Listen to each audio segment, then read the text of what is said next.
కరీంనగర్లో విద్యుత్ తీగల నవీకరణ పనులు తుది దశకు చేరుకున్నాయి. సాంకేతిక సమస్యలతో కరెంటు సరఫరాలో అంతరాయం సహా అస్తవ్యస్త నిర్వహణకు ఇకపై ముగింపు పడనుంది. 18 కోట్ల రూపాయలతో చేపట్టిన పనులు వేగంగా జరుగుతున్నాయి.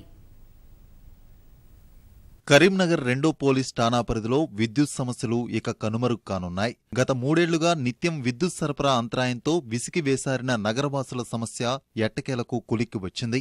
కరీంనగర్ నవీకరణ పథకం కింద రహదారుల విస్తరణతో పాటు విద్యుత్ లైన్ల ఆధునికీకరణ పనులు తుది దశకు చేరుకున్నాయి. రహదారి విస్తరణకు అడ్డుగా ఉన్న విద్యుత్ ట్రాన్స్ఫార్మర్లు తొలగించి 18 కోట్ల రూపాయలతో 518 విద్యుత్ టవర్లు ఏర్పాటు చేస్తున్నారు. 2015 అక్టోబర్లో ప్రారంభమైన పనులు ప్రస్తుతం చివరి దశకు చేరుకున్నాయి. జిల్లా కోర్టు వద్ద ఉన్న 132 kV విద్యుత్ కేంద్రం నుంచి పద్మానగర్ వరకు టవర్ల పనులు పూర్తయ్యాయి. 584 టవర్స్ గాను దాదాపు ఇప్పటి వరకు 499 టవర్స్ ఎరెక్షన్ చేయడం జరిగింది. ఇంతవరకు ఆ లైన్స్ అన్ని కూడా అంటే టవర్స్ ఎరెక్షన్ చేసినా కానీ దాని బెస్ట్ యూటిలైజేషన్ చేయలేకపోయినాము.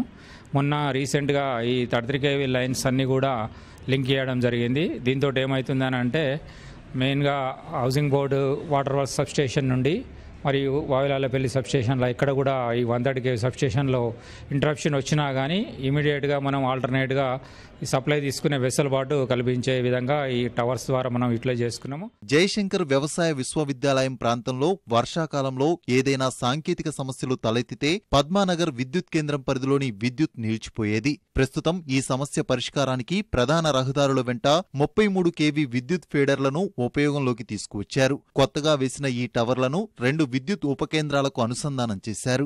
ఈ ఓల్డ్ లైన్స్ అన్ని కూడా అంటే మధ్యలో పోల్ అవన్నీ జిగ్జాగ్ ఉన్నటువంటి అన్ని కూడా తీసేయడం జరిగింది.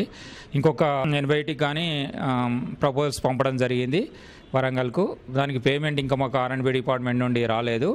ఆ బ్యాలెన్స్ వాళ్ళు పేమెంట్ చేయగానే ఇమీడియట్గా వాటి వర్క్స్ కూడా మేము కంప్లీట్ చేయడం జరుగుతుంది. విద్యుత్ సమస్య పరిష్కారానికి ఎన్నో ఏళ్లుగా ఎదురుచూస్తున్న ప్రజలు తమ ఇబ్బందులు తీరిపోతున్నాయని స్థానికులు ఆనందం వ్యక్తం చేస్తున్నారు.